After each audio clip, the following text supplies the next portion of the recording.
ओ हमनवा, तुम देना साथ मेरा सीरियल का एपिसोड सबसे पहले देखने के लिए वीडियो को लाइक करें और हमारे चैनल सीरियल गॉसिप्स को सब्सक्राइब करें। आज के एपिसोड में रक्षित को तेज प्यास लगी होती है और वह सोचता है कि आखिर उसे पानी कहाँ से मिलेगा। वह किसी तरह फ्रिज खोलता है, लेकिन अंदर पानी की जगह बर्फ देखकर मजबूरी में उसे ही खाने लगता है। तभी उसकी नजर कमरे में लगे कूलिंग वेंट पर पड़ती है। रक्षित समझ जाता है कि अगर उसने इसे बंद नहीं किया तो कमरे की ठंड कम नहीं होगी। वह आसपास कुछ ढूंढता है और उसे टेप के साथ एक डिब्बा मिल जाता है। वह अलमारी पर चढ़कर किसी तरह डिब्बे और टेप की मदद से वेंट को ढकने की कोशिश करता है। काम करते समय उसका संतुलन बिगड़ जाता है और वह नीचे गिर जाता है। उसके साथ डिब्बे भी नीचे आकर उसके पैरों पर गिरते हैं। रक्षित दर्द से चीख उठता है और कुछ ही पलों में बेहोश हो जाता है। दूसरी तरफ अपराजिता मॉल के अंदर लगातार रक्षित को तलाश रही होती है। वह परेशान होकर उसका नाम पुकारती है और कहती है कि आखिर वह कहाँ है। तभी उसे दूर से किसी की दर्द भरी चीख सुनाई देती है। अपराजिता उस आवाज का पीछा करते हुए कोल्ड स्टोरेज रूम में पहुंच जाती है और उससे आंखें खोलने के लिए कहती है। अपराजिता उसे भरोसा दिलाती है कि उसे कुछ नहीं होने देगी। रक्षित को कुछ पल के लिए होश आता है, लेकिन कमजोरी के कारण वह दोबारा बेहोश हो जाता है। अपराजिता उसे हिम्मत देने के लिए कहती है कि उसे अपने परिवार के लिए मजबूत बनना होगा। तभी रक्षित बेहोशी की हालत में धीरे से वही बात दोहराता है, हिम्मत अंदर, डर बाहर। अपराजिता उसके ऊपर गिरे डिब्बे हटाने लगती है। उसे महसूस होता है कि रक्षित उसे देखकर मुस्कुरा रहा है। रक्षित कहता है कि वह आखिर उसके पास आ ही गई। अपराजिता जवाब देती है कि उसे आना ही था। तभी अचानक अपराजिता की आंख खुल जाती है। उसे एहसास होता है कि यह सब सपना था। रक्षित की आवाज उसके दिमाग में गूंजती रहती है और उसे लगता है कि वह सपने में भी उसे हिम्मत दे रहा था। अपराजिता कुछ देर सोचती है कि क्या उसने सच में किसी की चीख सुनी थी या फिर उसका डर और रक्षित की चिंता उसे ऐसा महसूस करा रही है। लेकिन वह हार नहीं मानती और रक्षित की तलाश जारी रखती है। इधर मालती को होश आता है और वह तुरंत पुलिस स्टेशन जाने की बात कहती है। आराध्या अपराजिता को फोन करती है, लेकिन उसका फोन नहीं उठता। वह मालती से थोड़ी देर रुकने के लिए कहती है और अपने कमरे में जाकर विवान को फोन करती है। आराध्या उसे बताती है कि राम गोपाल और अविनाश को पुलिस ने गिरफ्तार कर लिया है। वह विवान से कहती है कि वह किसी तरह सुधा को शिकायत वापस लेने के लिए समझाए, लेकिन विवान साफ कहता है कि रक्षित के मामले में सुधा किसी की बात सुनने वाली नहीं है। इतना कहकर वह फोन काट देता है।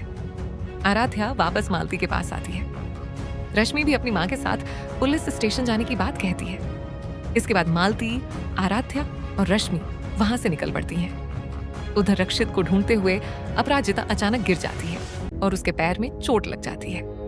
दर्द के बावजूद वह खुद को संभालती है और सोचती है कि वह अब डर नहीं सकती, क्योंकि इस वक्त रक्षित को उसकी जरूरत है।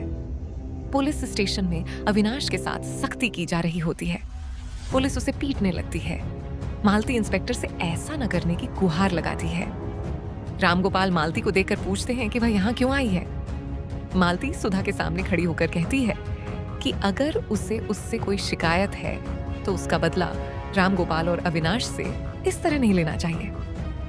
वह साफ कहती है कि दोनों बेगुनाह हैं और सुधा से अपनी शिकायत वापस लेने की विनती करती है। लेकिन सुधा का गुस्सा कम नहीं होता। वह कहती है कि जब तक उसका बेटा रक्षित वापस नहीं आता, तब तक शर्मा परिवार को परेशानी झेलनी पड़ेगी। उसे पूरा यकीन है कि अपराजिता ने रक्षित के साथ कुछ किया है। मालती सुधा की बात का विरोध करते हुए कहती है कि अपराजिता कभी रक्षित को नुकसान नहीं पहुंचा सकती। वह भरोसा दिलाती है कि उसकी बेटी ही रक्षित को सुरक्षित वापस लेकर आएगी। इधर अपराजिता अपने घायल पैर को दुपट्टे से कसकर बांध लेती है ताकि वह आगे चल सके। दूसरी तरफ रक्षित भी खुद को संभालने की कोशिश करता है और सहारे के लिए अपने पैर पर एक डिब्बा बांध लेता है। दोनों अलग अलग जगहों पर दर्द और मुश्किलों से जूझ रहे होते हैं, लेकिन दोनों का एक ही मकसद है, एक दूसरे तक पहुंचना। एपिसोड यहीं खत्म हो जाता है। आगे आने वाले एपिसोड्स में हम देखेंगे कि अपराजिता आखिरकार कोल्ड स्टोरेज रूम तक पहुंचती है। वहां उसे रक्षित बेहोशी की हालत में मिलता है। वह उसके पास बैठकर रोते हुए कहती है कि वह उसे छोड़कर नहीं जा सकता। फिर वह अपने दिल की बात कहते हुए कबूल करती है कि वह रक्षित से प्यार करती है। मुझे लगता है कि रक्षित के सपने में अपराजिता का आना इस बात का संकेत हो सकता है कि वह अंदर ही अंदर उसी के बारे में सोच रहा है।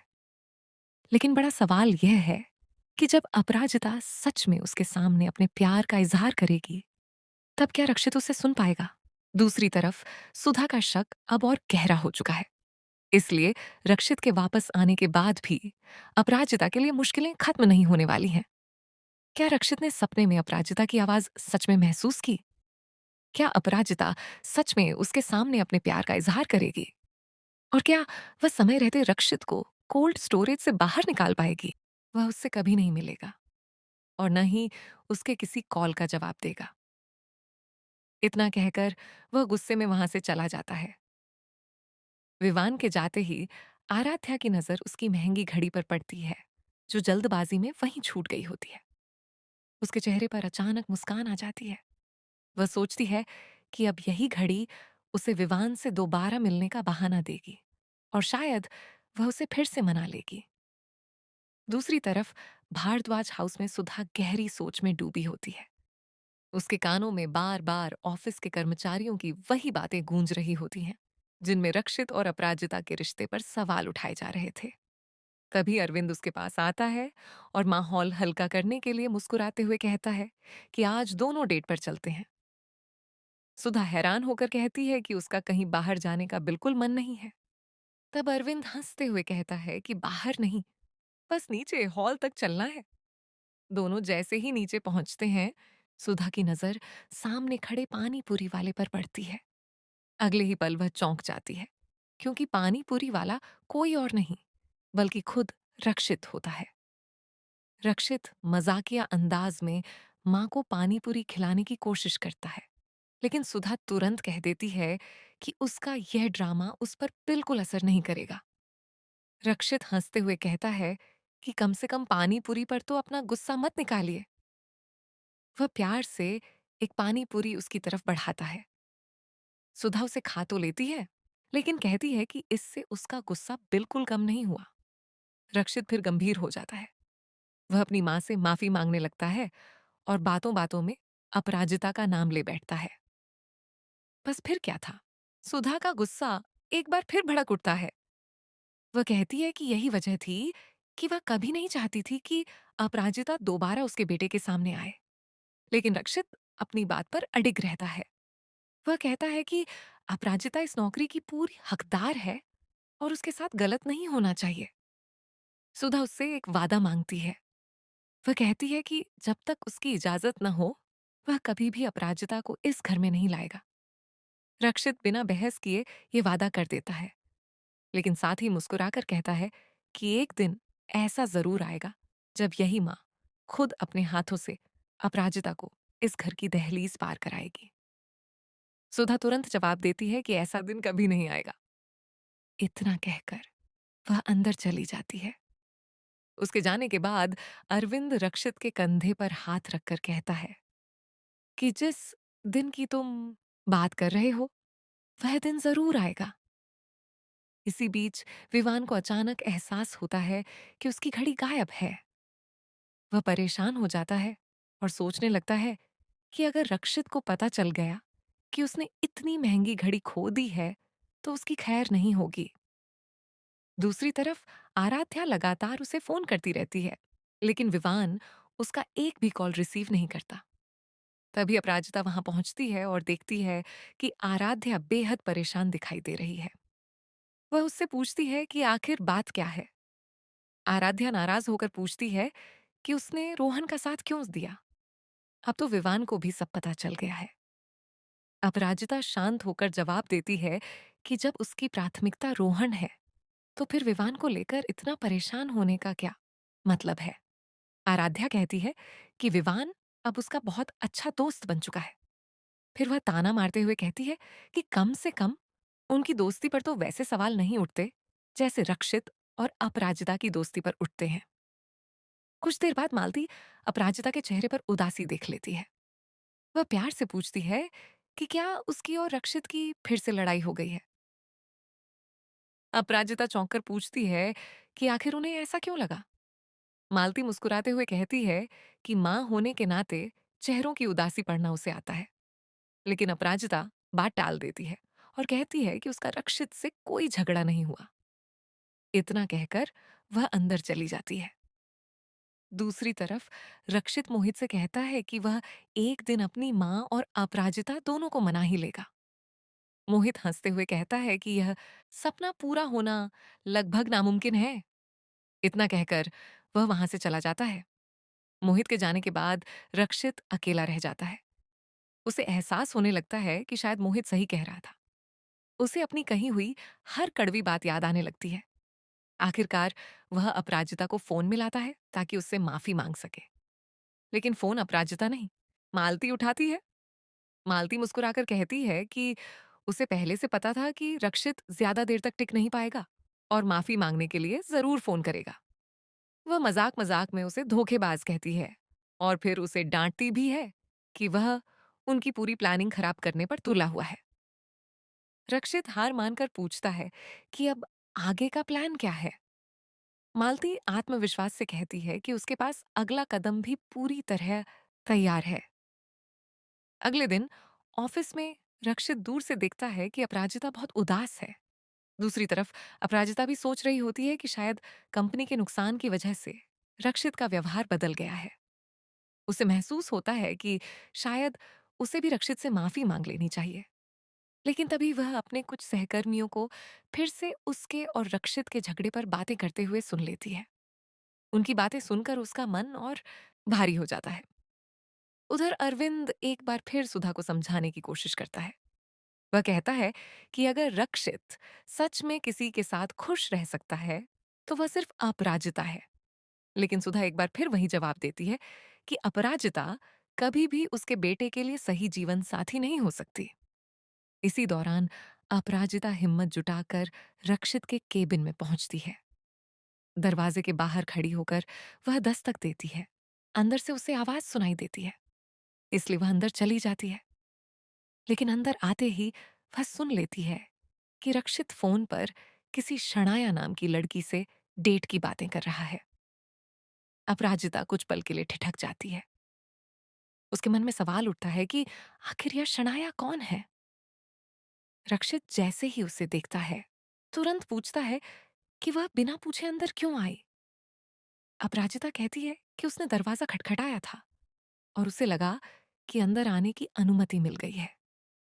रक्षित जानबूझकर सख्त लहजे में कहता है कि उसने अंदर आने के लिए नहीं कहा था और किसी की निजी बातचीत सुनना गलत है। अपराजिता उसे याद दिलाती है कि वे दोस्त हैं। लेकिन रक्षित तुरंत जवाब देता है कि वही दोस्ती तो उसने खुद खत्म कर दी थी। यह सुनकर अपराजिता का दिल टूट जाता है। वह बताती है कि वह सिर्फ माफी मांगने आई थी। साथ ही वह कंपनी के नुकसान की भरपाई में जितनी मदद कर सकेगी करेगी। लेकिन अगले ही पल वह खुद कह देती है कि शायद रक्षित उसकी माफी के लायक नहीं है। उसकी आंखें भर आती हैं और वह गुस्से व दर्द के साथ केबिन से बाहर निकल जाती है। रक्षित उसे जाते हुए देखता रह जाता है, लेकिन अपनी प्लानिंग की वजह से उसे रोक भी नहीं पाता। एपिसोड यहीं खत्म होता है। आगे आने वाले उड़ाते हैं। अपराजिता फिर भी पीछे नहीं हटती। वह रक्षित की तरफ देखकर कहती है कि उसे बोर्ड मेंबर्स के सामने अपना आइडिया रखने का सिर्फ एक मौका चाहिए। रक्षित कुछ पल उसे देखता है और फिर कहता है, ठीक है, प्रेजेंटेशन तैयार करो, लेकिन इस बार कोई गलती नहीं होनी चाहिए। हीरा तुरंत बोलती है कि बोर्ड मेंबर्स इस आइडिया पर हंसेंगे। रक्षित उसकी तरफ देखकर पूछता है, अगर तुम्हारे पास इससे बेहतर आइडिया है तो बताओ, नहीं है तो इसे मौका दो। फिर वह अपराजिता की तरफ देखता है और कहता है, गुड लक। रक्षित अपने केबिन की तरफ चला जाता है। अपराजिता कुछ पल तक उसे जाते हुए देखती रहती है। मोहित उसके पास आकर मुस्कुराता है और कहता है, देख रहा हूं, दो दिल धीरे धीरे एक दूसरे के करीब आ रहे हैं।